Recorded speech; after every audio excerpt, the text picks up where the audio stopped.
Americans have long revered their presidents, celebrating leaders who have steered the nation through crises and wars. But there have always been fanatics who have stalked and hunted presidents with a murderous intensity, turning political disagreement into deadly obsession. The President of the United States is the most protected person in the world. No, man. There have been more than 31 attempts on the president's life in US history. 4 presidents were killed, while others survived. But the weirdest assassination attempt was on Ronald Reagan. John Hinckley, who was obsessed with Judy Foster, tried to kill Reagan with $44 gun. You have to understand that I am true expert on the topic of presidential assassinations, because the president of my country was almost killed with a fucking egg. Kennedy's assassination was blamed on the FBI and CIA, Trump's on the deep state, and Biden nearly fell victim to time itself. But the case of the attempt on Reagan's life is the silliest. Hinckley is a victim of good filmmaking and mental illness. He watched Taxi Driver 15 times before he went to kill president. Yeah, he did it because Travis Bickle is cool and he wanted to be cool too. While watching the movie, he fell in love with actress Judy Foster, who played a 20-year-old prostitute. He began bombarding her with letters, calls, and persistent date requests, which was creepy.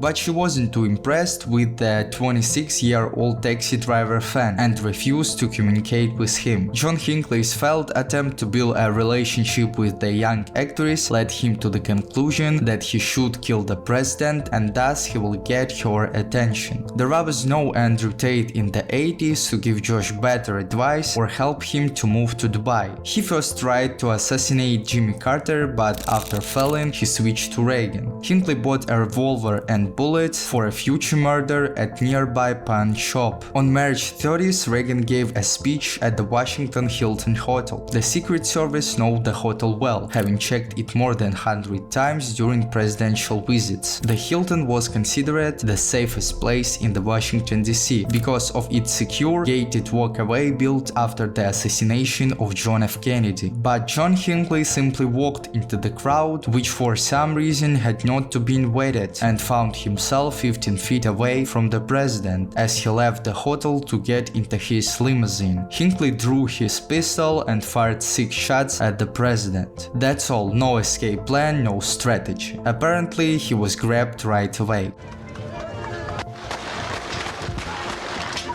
Fortunately, John Hinckley was not a rifle school, but he managed to wound Reagan with a bullet that ricocheted off the limo door and hit him in the right lung. Other bullets wounded the officer and 2 special agents. Reagan was quickly pushed into limousine and driven to Washington University Hospital. At the hospital, President told his wife Nancy, "Sorry honey, I forgot to dug." Reagan lost half his blood during the operation. The bullet passed within an inch of his heart and had an explosive charge in the middle, which was quite dangerous. At the last moment, as he was being anesthetized, he took off his mask and told the doctors, "I hope you are all Republicans." And the surgeon, a liberal Democrat, replied to him, "Mr. President, we are all Republicans today." Ironically, John Hinckley ended well. He was found not guilty by reason of insanity. He was admitted to St. Elizabeth's Hospital. There, John tried to commit suicide 3 times, but was unsuccessful, and in 2016 he left the hospital to care for his elderly mother. Now he is posting videos on YouTube of his sons and does interviews. I regret the whole thing tremendously. And I'm sorry to the Reagan family, the Brady family,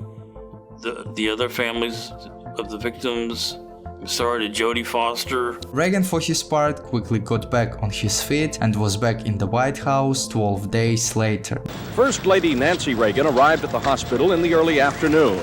She brought the president a robe, his slippers, and perhaps most important, a jar of jelly beans. The assassination attempts against Reagan increased his public support. His approval rating went from 60 to 70%. The John Hinckley case led to the 1993 Brady Handgun Violence Prevention Act, which imposed mandatory background checks and waiting periods on handgun purchase. Reagan's press secretary, who was shot in the head in the same attack and who died as a result of those injuries decades later in 2014. It is the most sweeping gun reform bill passed by Congress to date. It's a tragic thing that in our country we have people of this unstable mind that can create this sort of a situation.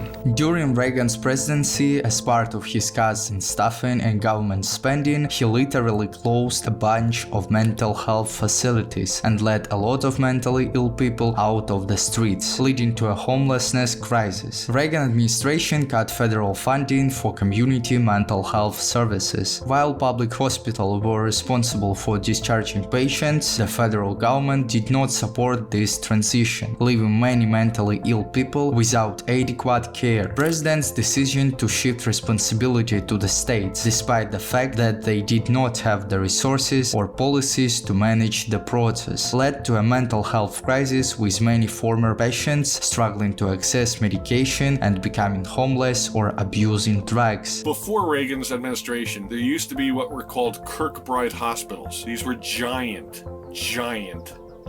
mental hospitals that were located all over the country. When Reagan defunded the mental health program, basically what he wound up doing was taking patients out of the giant hospitals and either putting them on the streets or putting them, well, eventually what happened was he put them on the streets, and then eventually those people wound up getting in trouble and winding up in the American prison system. Reagan himself was victimized by a mentally ill man, but he also implemented policies that created countless other potential Hinckley-like scenarios. The very system that failed to properly treat John was further destroyed by the president he attempted to assassinate. The Reagan assassination attempt should have been a moment of national reflection on mental health care. Instead, it became a turning point in the systematic withdrawal of the mental health support for the most vulnerable and the stupidest attack on a president in the history.